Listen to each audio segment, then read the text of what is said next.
Assalamualaikum warahmatullahi wabarakatuh.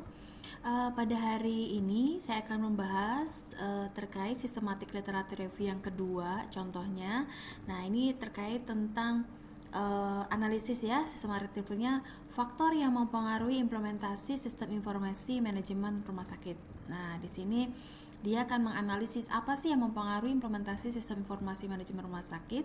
Nah, yang pertama seperti biasa ini jurnal ditulis oleh Prita Devi Igiani ya. Nah, ini abstraknya. Sistem informasi manajemen rumah sakit adalah bagian dari sistem informasi kesehatan yang menyediakan sumber informasi secara relevan di seluruh rumah sakit untuk mendukung pengambilan keputusan yang efektif dan efisien.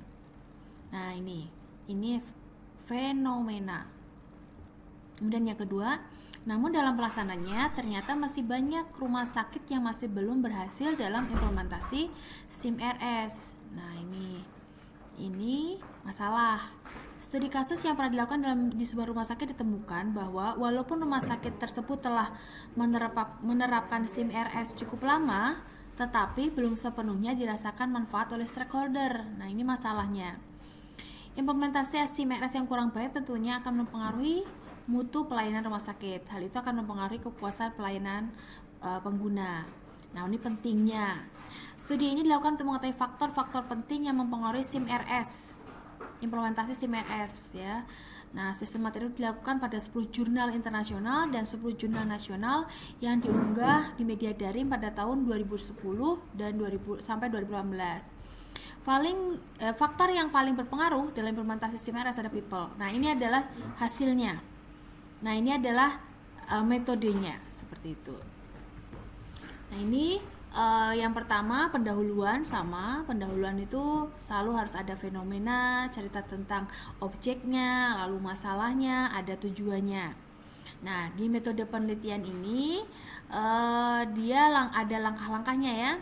Jenis penelitiannya termasuk pada apa, kemudian langkah yang dilakukan. Pertama, menetapkan pertanyaan penelitian, menetapkan kriteria inklusi dan eksklusi, pencarian literatur secara sistematis, seleksi literatur, mengkaji kualitas penelitian, meringkas hasil yang ditemukan, melakukan pembahasan. Nah, ini sebenarnya sama dengan yang pembahasan contoh SLR yang pertama.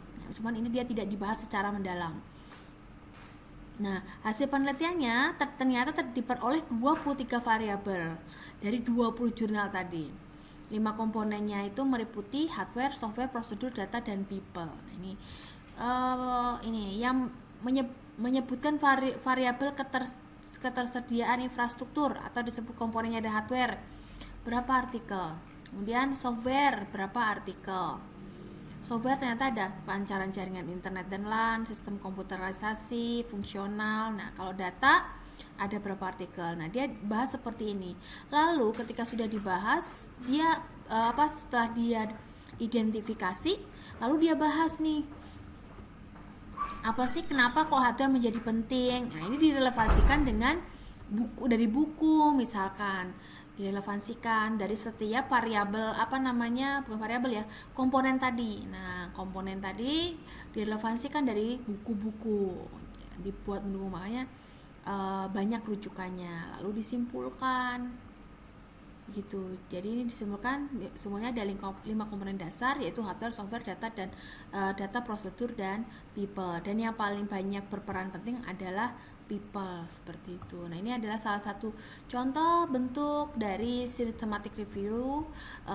Yang kemarin kan lebih detail ya, kalau yang ini nggak begitu detail, tapi enak, kalian jadi mudah. Misalkan mau faktor-faktor yang mempengaruhi implementasi sistem e-learning misalkan.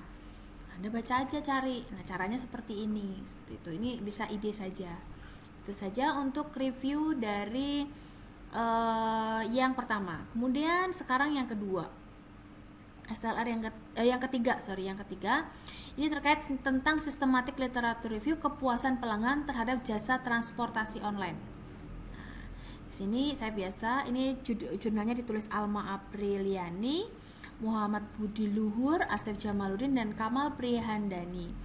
Nah, ini abstraknya, kemajuan di bidang teknologi informasi dimanfaatkan oleh para pelaku bisnis penyedia jasa transportasi untuk mengembangkan bisnisnya yang disebut dengan transportasi online.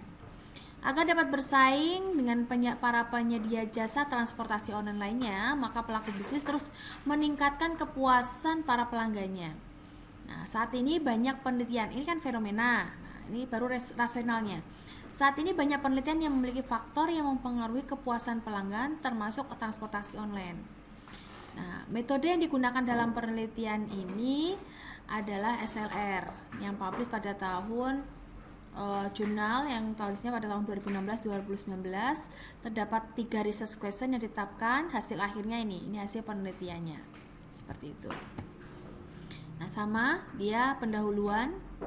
Lalu metode penelitian sama kayak tadi contohnya ya, seperti yang systematic literature review. Yang pertama ada objek penelitian, metode yang digunakan, kemudian research question, research prosesnya, inklusi dan eksklusinya, quality assessmentnya, kemudian data collectionnya bagaimana, data analisisnya bagaimana, lalu dia di hasil dan pembahasannya. Nah, pada tahun jurnal ini tahun sekian jumlahnya sekian, jurnal ini tahun ini jumlahnya sekian. Lalu dia quality assessmentnya berdasarkan Q1, Q2 dan Q3, hasilnya yang diterima berapa. Nah, data analisis, kemudian dia jawab tuh setiap pertanyaan RQ-nya. RQ1 ternyata yang paling banyak apa nih yang membahas, ternyata ada Gojek misalkan seperti itu. Jadi teknik RQ2 juga dijawab, RQ3-nya juga dijawab, misalkan ada RQ3-nya. Nah, hasil analisisnya seperti itu lalu disimpulkan. Jadi ini untuk yang SLR yang ketiga ini sama dengan SLR yang pertama ya. Jadi semoga Anda bisa memahami, dibaca, ingat tidak boleh copy paste dalam artian ini jurnal orang kalian ganti namanya, nggak boleh, dan harus benar-benar menjawab. Ini untuk SR-nya, karena nanti kalian itu ketika submit, kalau sudah submit itu akan dicek plagiasi ya. Kemudian setelah dicek plagiasi itu pasti akan direview oleh, bukan saya, tapi oleh reviewer dari jurnal yang Anda tuju, seperti itu. Itu untuk SLR yang ketiga. Jadi semoga dengan saya menjelaskan contoh SLR 1, 2, dan 3 ini Anda punya gambaran untuk mengerjakan UASnya. Ingat ya, UASnya adalah submit. Jadi Anda membuat seperti ini lalu disubmit. Itu saja mungkin dari saya tutup pertemuan ini. Wassalamualaikum warahmatullahi wabarakatuh.